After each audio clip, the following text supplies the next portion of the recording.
皆様こんにちは、セリナです。今回はイヴ・サンローラン・ボーテ新作ファンデーションオールアワーズリキッドグローを人気のオールアワーズリキッドとラディアントタッチグローパクトと比較しながらご紹介していきます。こちらのチャンネルではメイクアップアーティストとメイク講師、そしてラピス認定16タイプパーソナルカラーコスメアドバイザーとアナリストの資格を持つ私がパーソナルカラーを用いた新作デパコスのレビューや似合うアイテムの幅をさらに広げるパーソナルカラーを使いこなすメイク提案をしていきます。崩れにくいファンデーションとして大人気のオールアワーズシリーズに待望のツヤファンデーションが登場ということで、今回は人気のマットタイプオールアワーズリキッドとツヤタイプのクッションファンデーションラディアントタッチグローパクトとそれぞれ比較しながら実際の塗り心地や室内と自然光で見た時の仕上がり、香り、4時間後のマスク崩れについて比較していきます。少しでもファンデーション選びの参考になれば嬉しいです。他にもベースアイテムの比較動画などはもちろん、パーソナルカラーを用いた新作コスメのレビューなども行っておりますので、気になった方はぜひチャンネル登録して動画もチェックしていただけたら嬉しいです。それでは早速始めていきます。イヴ・サンローラン・ボーテオールアワーズリキッドグロー。それはまるであなただけの輝きを映し出す光のベールドレス。美しい肌を再現するカバー力。長時間溢れる潤いとツヤ。光を宿したベールグローへ。それでは新作のツヤタイプをまずは大人気のマットタイプと比較しながらご紹介していきたいと思います。今回下地はこちら。イヴ・サンローラン・ボーテのピュアショットエアリーライト UV50 を使用しています。では、まずはこちら側半分に新作のツヤタイプを塗っていきたいと思います。指で塗るのがおすすめとのことだったので、今回は指塗りでご紹介していきたいと思います。セミマットタイプよりもかなりみずみずしくて軽やかなので、指でもこんな感じで簡単に伸ばすことができます。滑らかな質感なので、肌タイプ問わず使いやすいです。はい、まずはこちら側半分に新作のツヤタイプを一度塗りで仕上げてみました。下地のみの方と比較をすると赤みや色ムラは自然にカバーされている感じはしますが、一度塗りの時点だと適度に素肌の透け感も残っています。近くで見るとこんな感じです。みずみずしさの中に適度な油分もあり、滑らかな質感なので、透け感はありながらも毛穴や凹凸を自然に埋めてなだらかにしてくれています。顔を動かすと頬の高い位置などに滑らかなツヤが乗りますが、ギラギラしすぎたり濡れたようなツヤという感じではなく、滑らかでつるんとしたツヤ感といった印象なので、夏場にも安心して使いやすそうかなと思います。では、一度塗りの状態のまま、反対側にはマットタイプのオールアワーズリキッドを塗ってみます。オールアワーズリキッドは滑らかですが、肌にすぐにピタッと密着するのと、一度塗りの時点でも結構しっかりカバーをしてくれるのが特徴です。はい、反対側にはマットタイプを塗ってみました。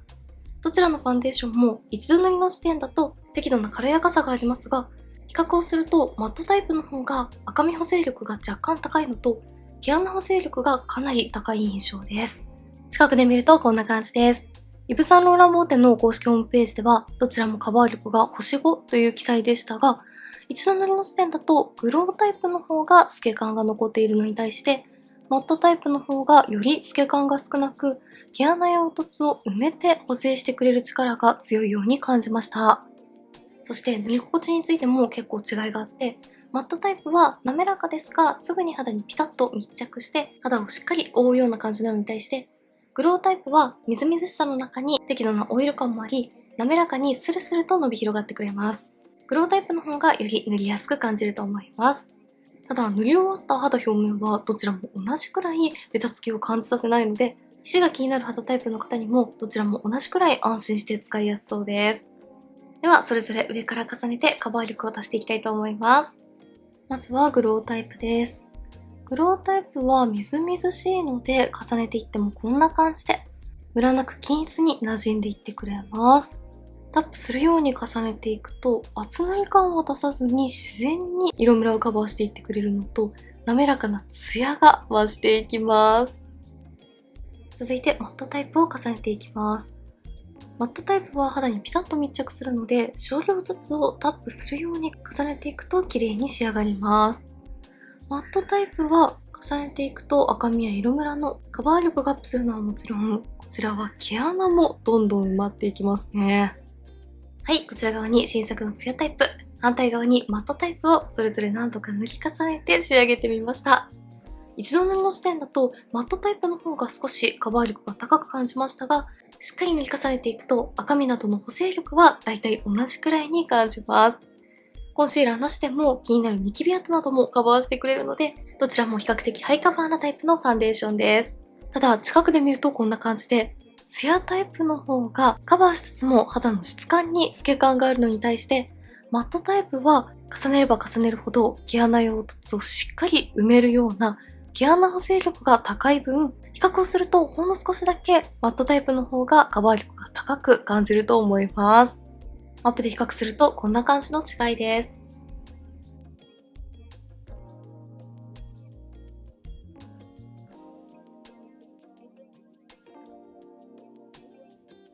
そして重ねていくとよりそれぞれの質感の違いもわかりやすくなりました。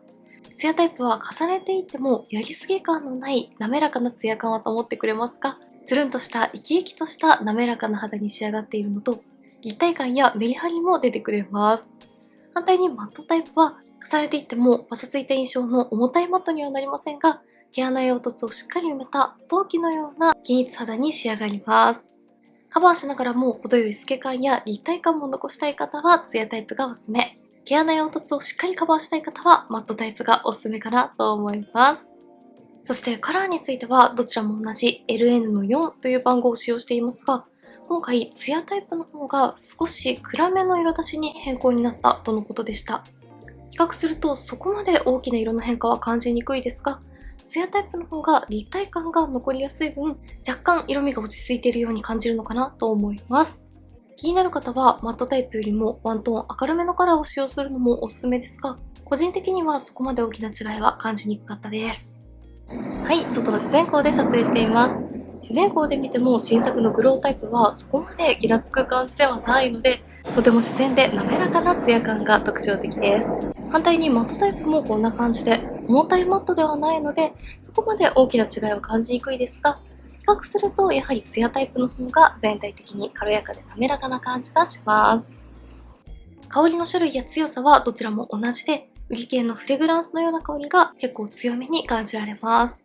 そして肌表面を触った感じは、塗りたての時点ではツヤタイプの方が水分と油分のバランスがいい滑らかな質感を感じましたが、馴染んでいくとどちらも同じくらい肌表面にベタつきは残さないので、ツヤタイプは塗りやすさや保湿感も兼ね備えつつ、崩れにも期待できそうです。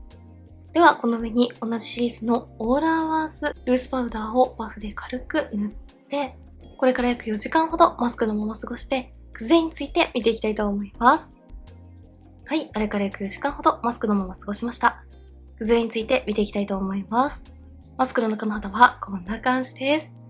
4時間の間にかなり汗をかきましたが、このくらいの距離で見ると塗りたての時のままのカバー感と自然な仕上がりを保ってくれているのがわかりやすいと思います。近くで見るとこんな感じです。新作のツヤタイプはみずみずしさの中に適度な油分の保湿感もあり、乾燥が気になる時にも塗りやすいテクスチャーでしたが、時間が経っても小鼻の横や頬の広い範囲などに皮脂やベタつきが出ていることなく、皮脂崩れにかなり強いマットタイプと同じくらい皮脂を気にせずに過ごすことができました。適度な保湿感もあるのに、このくらい皮脂崩れに強いのはものすごく優秀だなと思います。ただ比較をするとツヤタイプの方がマスクの摩擦に少し弱いのか、マスクがよく当たる位置は塗りたてよりもファンデーションが薄まっている感じが少し気になりました。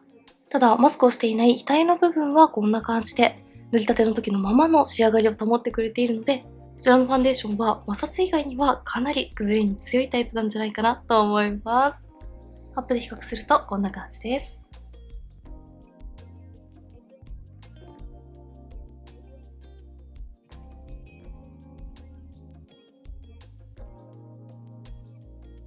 そしてマスクへの色移りについてもこんな感じで、マットタイプよりもさらに色移りが気になりにくいです。マスクへの色移りが気になるという方にも安心して使いやすいと思います。そして肌表面を触った感じは、どちらも小鼻の横も頬の広い範囲も全く皮脂やベタつきが気にならないです。マットタイプは皮脂汗にかなり強いと思っていましたが、マットタイプよりも塗りやすく保湿感があるツヤタイプも同じくらいベタつきを防いでくれます。新作のツヤタイプはマットタイプだと少し塗りにくさが気になった方や、もう少しナチュラルで軽やかな肌に仕上げたい方、ツヤツヤすぎない程度の自然なツヤ感が欲しい方に特に使いやすいんじゃないかなと感じました。続いては新作ファンデーションと同じツヤタイプのイヴ・サンローラン・ボーテラディアントタッチグローパクトを比較してみたいと思います。こちら側にはすでにリキッドタイプを塗ってある状態なので、反対側にクッションタイプを塗っていきます。グローパクトはこんな感じで、みずみずしく内側から発光するような滑らかなツヤ肌に仕上がるのがポイントです。はい、こちら側には新作リキッド、反対側にはツヤタイプのクッションを塗ってみました。両方ともツヤタイプとのことですが、比較をしてみるとツヤの種類の違いがわかりやすいと思います。新作リキッドはツヤツヤしすぎない滑らかで立体的なつるんとしたツヤ肌なのに対して、クッションは内側から発光するような明るいツヤ感を楽しめます。クッションタイプは B の25番という標準的な明るさで少し黄身寄りのカラーを使用していますが、ニュートラルカラーで標準的な明るさのリキッドの LN の4と比較をしても、クッションの方が黄身が抑えめで明るく白っぽく感じるので、やはり今回の新作リキッドが落ち着いた色味になっているというところがわかりやすいと思います。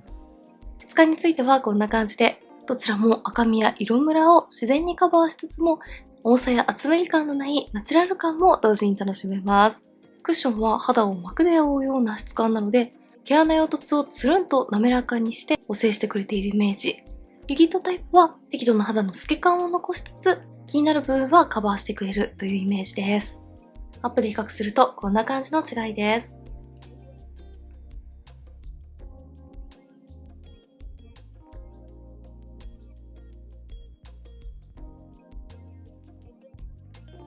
はい、外の自然光で撮影しています。自然光で見るとよりリキッドタイプの滑らかで自然なツヤ感とクッションタイプの発光するような明るいツヤ感の違いが分かりやすいと思います。そして肌表面を触った感じにも結構違いがあって、新作のリキッドタイプは肌表面にベタつきや重さを一切残さないような質感なのに対して、クッションタイプは肌表面にしっとり感が残っています。肌表面の乾燥が気になる方はクッションタイプがおすすめ。皮脂っぽさやベタつきを抑えたい方はリキッドタイプがおすすめです。では、先ほどと同じパウダーを塗って、4時間ほどマスク崩れを見ていきたいと思います。はい、あれから約4時間ほどマスクのまま過ごしました。崩れについて見ていきたいと思います。マスクの中の肌はこんな感じです。どちらもツヤタイプのファンデーションですが、このくらいの距離で見るとドロドロに崩れたり、テカっている感じは気になりにくいと思います。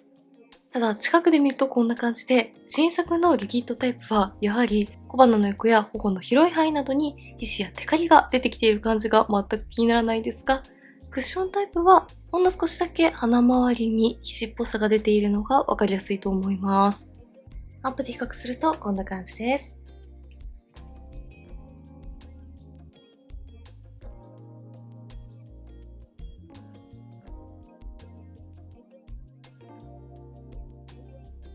そして肌表面を触った感じも、新作リキッドは全くベタつきが気にならないのに対して、クッションタイプは小鼻の周りを中心に全体的にしっとりとしている感じがします。保湿感の違いもありますが、肌表面のベタつきや皮脂っぽさを抑えたい方は、リキッドタイプが使いやすいんじゃないかなと思います。はい、ではこんな感じで、イヴ・サンローラン・ボーテの新作ファンデーション、オーラワーズリキッドグロウをご紹介していきました。人気のマットタイプオーラワーズリキッドと同じくらいのカバー力と皮脂への強さがありましたが、みずみずしくて滑らかな軽やかな塗り心地や自然なツヤ感と透け感が出てくれるところがとても今っぽいファンデーションでした。気になった方はぜひチェックしてみてください。メイクについてのご質問やこんな動画が見たいなどございましたら、お気軽にコメントやチャンネル登録していただけると嬉しいです。それでは最後までありがとうございました。